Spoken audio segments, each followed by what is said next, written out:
My name is Megan, and this is Everything Lit.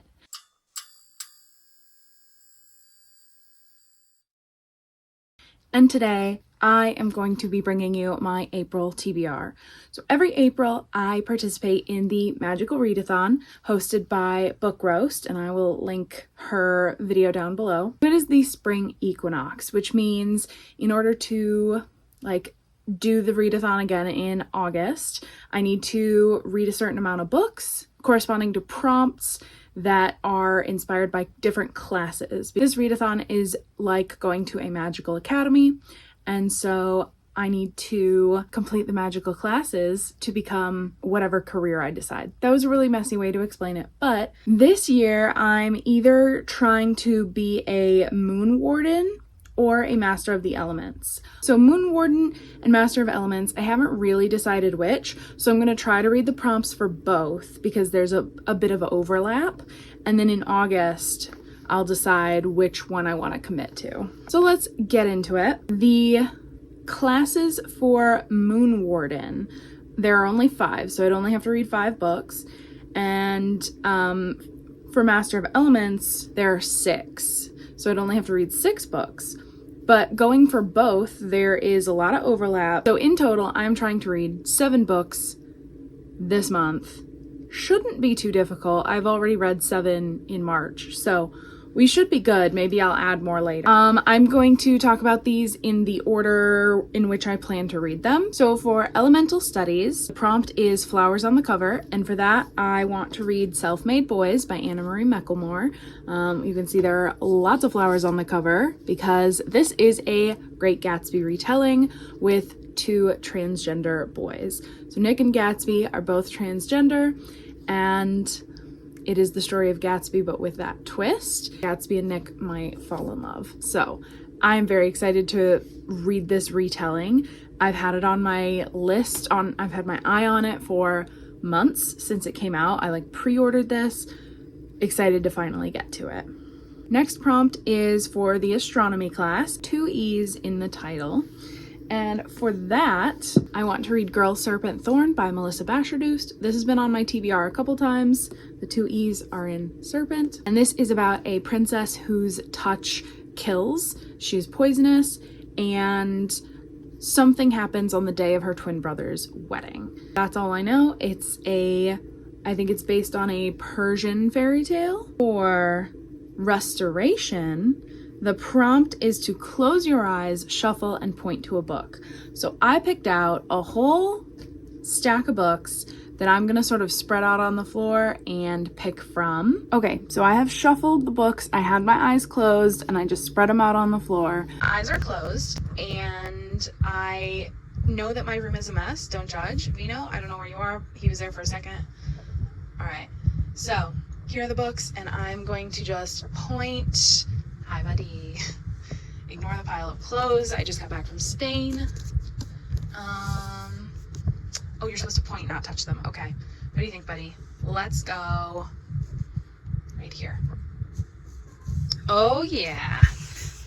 Feel the burn. Okay, so that was kind of a chaotic moment, but I shuffled a bunch of books and I pointed, and the one that I pointed to for Restoration is Feel the Burn by Andrew Schaefer. This is a cozy mystery involving Bernie Sanders in his small Vermont town and his millennial assistant. I think because it's a cozy mystery, some sort of murder happens and Bernie and his assistant try to solve it.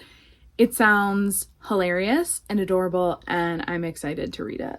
The next book, or the next prompt, is Art of Illusion, and the prompt is match clothes color to the cover. For this one, I will just, when I read it, have to match my clothes to Midnight at the Blackbird Cafe.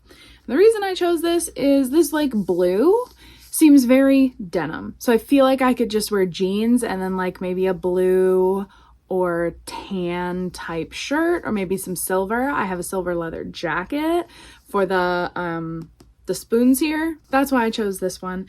This is by Heather Weber. This is about a woman who comes back to her hometown to take over the Blackbird Cafe after the death of her grandmother. And then I think it's a small town where she gets kind of caught up in everyone else's problems or everyone else's lives, and maybe she learned something about her grandmother that she didn't know before. This has been compared to Sarah Addison Allen, and she is one of, if not my favorite author. The next prompt is spells and incantations, and for that, the book has to be a length between 389 pages and 415. And this one was not super difficult to find a book. There are a lot of books that fall in that range, but I've had my eye on this YA book. I've really wanted to read YA for a while, and I haven't been. I've been reading other stuff. So for this, a book with 408 pages is Belladonna by Adeline Grace. I've heard really mixed reviews about this book. I think it is a girl falls in love with death myth retelling, kind of cheesy YA, and that's kind of what I'm in the mood for, you know? I got my Cheetos shirt on. Could I swap that out at any moment for another book? Yeah, if I get in the mood to read something else. The next prompt is shape-shifting, and this is wolf on the cover, title, or author name. I actually have a lot of books with wolves on them. I pulled them all out of my shelves and took a look, and I decided that I want to read 13 Doorways and Wolves Behind Them All by Laura Ruby. She is the author of Bone Gap, which I read and loved. I thought it was super interesting. It's kind of magical realism, a little bit of fantasy, and this is set in World War II era Chicago, and the narrators are two young women. It just says one living, one dead. And the last prompt is animal studies. And the prompt for this is flip a coin. Heads, you read a nonfiction book. Tails, you read fiction. So this is really open. I just have to decide between fiction and nonfiction. So I have a dime because it was the only coin I could find. I don't really carry cash. And let's flip that bad boy. Oh, I caught it. And it is tails. So I get to read fiction. Whew. I might read a nonfiction anyway because I had two here.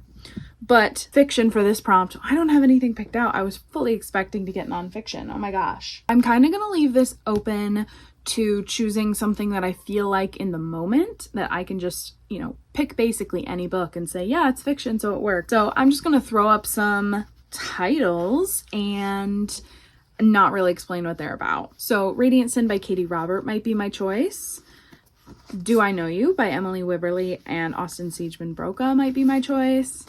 Maybe Zachary Ying and the Dragon Emperor by Ziran J. Zhao. Maybe 6 Feet Deep Dish by Mindy Quigley. Or Murder Can Mess Up Your Masterpiece by Rose Pressey. These are a couple choices that I'm really looking forward to reading. There are a couple books that come out in April that I might want to choose. And then if I have time, I will probably try to read a nonfiction this month because I do have a goal of reading 4 nonfiction books this year, and I don't think I've read any. So I might read Shrill by Lindy West or All the Lives I Want by Alana Massey. This was recommended by a friend. It's a series of essays about celebrity and relating to celebrities and that parasocial relationship. So this could be really interesting. And Shrill is about being a fat woman in a fat body and coming of age in a culture where you are expected to be quiet and small and nice. Those are some brief options that I would like to read this month. I've got my TBR for the readathon, and then I've got some backup books. Very excited for a new month, a new reading challenge. Thank you for watching. If you like this video, you could click the like button, you could subscribe, but really, you can do whatever you want. And I'll see you next time.